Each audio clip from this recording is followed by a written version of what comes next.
In this lesson, we are going to talk about interval estimation for our betas as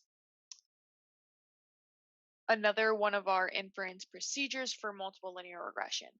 We're going to be talking about our coefficient interval estimation, interval estimates for coefficients of our betas. We're also going to talk about confidence intervals for a mean response and a prediction interval for an individual response.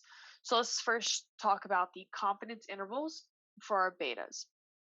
So as we've talked about in our previous lessons, we work to get an estimate of our beta hat. Typically, whenever we get a point estimate, it's always nice to kind of have an interval around it to see the variability. And so we have that here with our critical value T alpha divided by 2 and our degrees of freedom of n minus p, and then our estimated standard error. You can maybe put a hat here, but also our beta has a hat, so a little bit together. You can get this value and this value, as we've seen in our previous lesson, from our table. This is our critical value, which is going to tell us if we have a 95, 90, 99, 80% confidence interval, whatnot. What this is not, I've seen some students get confused, and I want to make this distinction. This is the critical value. What this is not is the T ratio we see in our output. Typically, you have to go to your tables or you have to get this from R. And okay? So this is the critical value. This is not the T ratio. Just want to make that super clear because I've had some students mix that up a bit. So let's just go straight to our fish catch example for our confidence intervals around our beta. So in R or jump, we got our estimates, we got our standard error, and then we can also get our lower and upper 95% confidence intervals. It's as simple as that. There's not really much more to go into it. Notice that our estimates are in between our interval. So pretty simple with that one. Note or recall from stat 5615 that our confidence intervals are related to a two-sided hypothesis test. So if we were to reject our null, i.e. beta k, not equal to 0, notice that these intervals don't contain 0. And none of these intervals contain 0, which matches our results from our previous lesson. Okay? Another type of interval estimations that become important when we start to trying to predict is confidence intervals and prediction intervals. So we need to first understand the difference between a mean response and an individual response. So our goal is to distinguish the difference between an interval estimation for the population mean response and an interval estimate for an individual response, even though the point estimates are the same. We'll get through this. So the issue is we have two situations.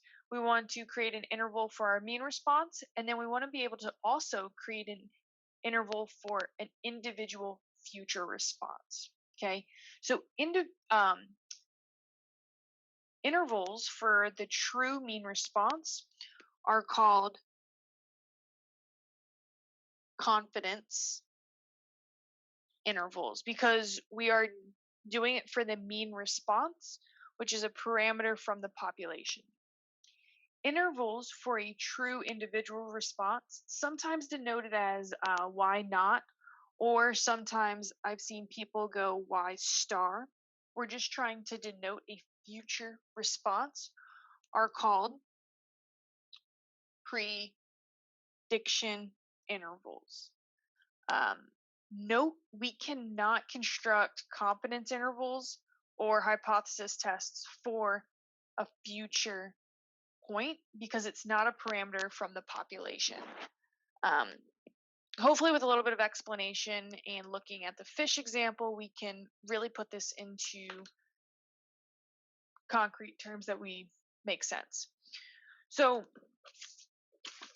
prediction interval and our confidence interval are going to both be centered around the same place.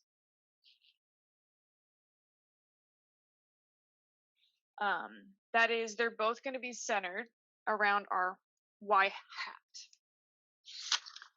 The thing that you want to notice in a typical test and homework question is our prediction interval is always going to be wider than our confidence interval, because our prediction interval depends on both the error from the fitted model and the error associated with a future observation. The best way that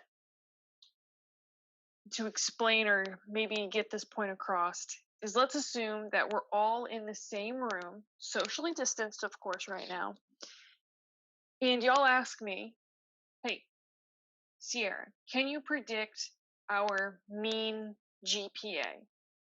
That wouldn't be too hard. Knowing us as knowing y'all are grad students, I'd probably say a 3.5, because you guys seem like smart cookies.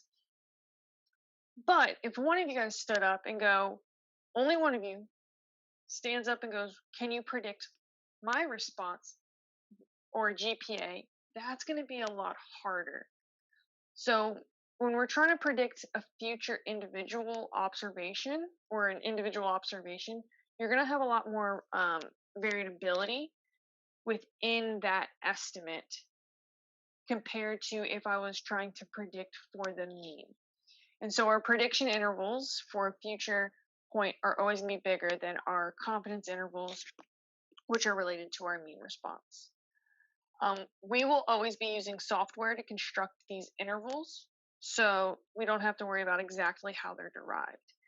So with the fish example, we wanted to create a 95% confidence interval and prediction interval for season catch when their density is 80, the size of the lake is 0.78, public access is available, and we have a structure index.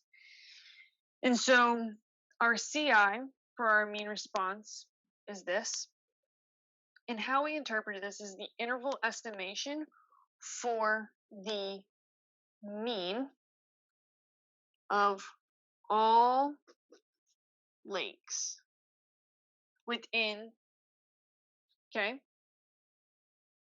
What the prediction interval is going to be is the interval estimate for a single lake within the residency and these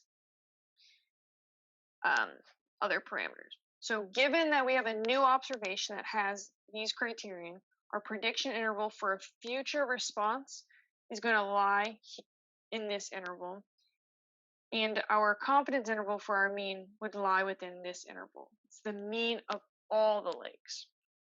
Typically, researchers are more focused on the prediction interval because we want to try and predict what will happen with a future lake or the lake that they'll be observing.